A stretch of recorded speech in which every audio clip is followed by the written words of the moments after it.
안녕하세요. 콘스탄트 김의 티스와 함께 돈 버는 아카데미. 이번 시간에는요, 돈 버는 절세, 양도소득세 폭탄 윤곽이 보인다 편이 되겠습니다. 양도세 개정안이 지금 나와 있습니다.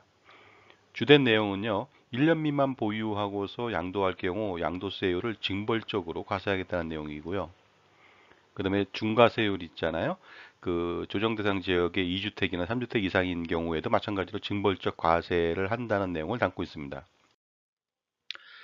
그동안 보유기간별 세율을 좀 보면요. 1년 미만인 경우에는 50%의 단일 세율을 적용했는데 이것을요. 놀랍게도 1년 미만 양도했을 때는 80%를 적용한다는 것입니다.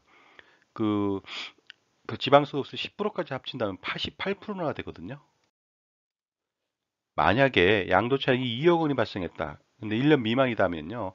양도소득세로 무려 1억 7,600만 원을 납부해야 된다니까 실익이 전혀 없다고 볼 수가 있습니다.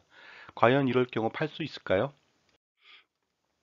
또 그 조정 대상 지역 내 입주권은요, 그 50%의 단일 세율을 적용했는데 이것 또한 또 80%를 적용하기로 했습니다. 그래서 그 지방소득세까지 합쳐갖고 88%가 되겠습니다.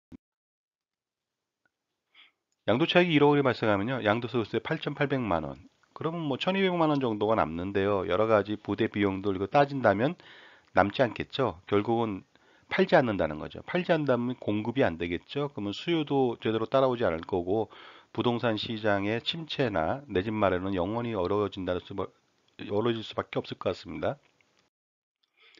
양도세 중과세율 그 1세대 2주택이죠. 조정 대상 지역 내에는요. 그동안 2주택인 경우는 플러스 10%, 그 다음에 3주택인 경우는 플러스 20%였는데요. 이것이 2주택 이상인 경우는 플러스 20%, 그러니까 68.2% 세금을 부과하고요. 3주택 이상인 경우에는 30%, 그 79.2%라고 하는 놀라운 그 양도소득세를 과세하겠다는 내용입니다. 양도세 한번 산출해 볼까요? 2주택자가 양도차익 10억 원이 발생했다. 그럼 양도소득세로 무려 6억 4,306만 원을 납부해야 됩니다. 이 돈을 내면서 기존에도 그 2주택자는 팔지 않았습니다만 더 올린다면 영원히 팔지 않겠죠.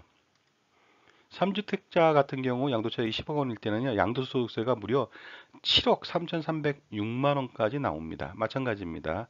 팔지 않을 것으로 판단합니다.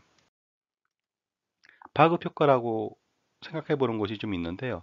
취득할 때 취득세나 보유할 때 종부세, 재산세 등 양도할 때 이렇게 폭탄적인 어떤 징벌적 과세, 그 다음에 각종 종부세들에 대한 뭐 세율이나 뭐 아니면 양도소득세 세율들을 인상하고서 그 다음에 신규 대출이나 뭐 무주택자들이 그 내 집 마련을 위한 것들도 대출 강화를 해서 하지 못하게 하고 분양가 상한제를 통해서 공급 자체를 좀 알살시키려고 하는 이런 정책들 때문에 투기 근절이 아닌 세금 폭탄의 의미로 변질되어 버린 것이 아니냐 부동산 정책이 이렇게 판단하고 있습니다. 그리고 이번 이렇게 그 뭐라고 할까 징벌적 과세를 하는 것은요 주택 매도를 근본적으로 막았다는 것에 대해서 그 시사하는 바가 큰데요. 근본적으로 막았다. 결국은 종부세를 평생 세수하겠다는 그런 내용을 담지 않았을까 하는 생각을 가지고 있습니다. 왜냐하면 안 팔면은 평생 죽을 때까지 종부세를 내야 되거든요. 근데 종부세 세율 또한 높였지 않습니까? 부동산 정책이 아니라 세금 폭탄 정책으로 전락한 느낌입니다. 출구 전략하고 입구 전략을 모두 막아버렸습니다. 세금만을 다룬다. 말단 정책이거든요. 부동산 정책이 말단 정책으로 변질됐습니다.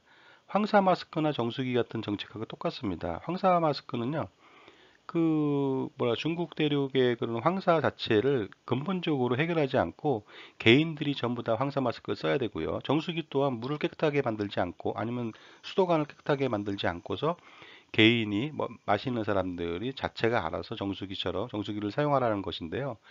이렇게 되면 황사 마스크하고 정수기 같은 경우에는 뭐라고 할까 근본적인 해결을 하지 않았기 때문에 국민들 모두가 고통을 받고 비용을 부담해야 된다는 문제가 생긴다는 거죠.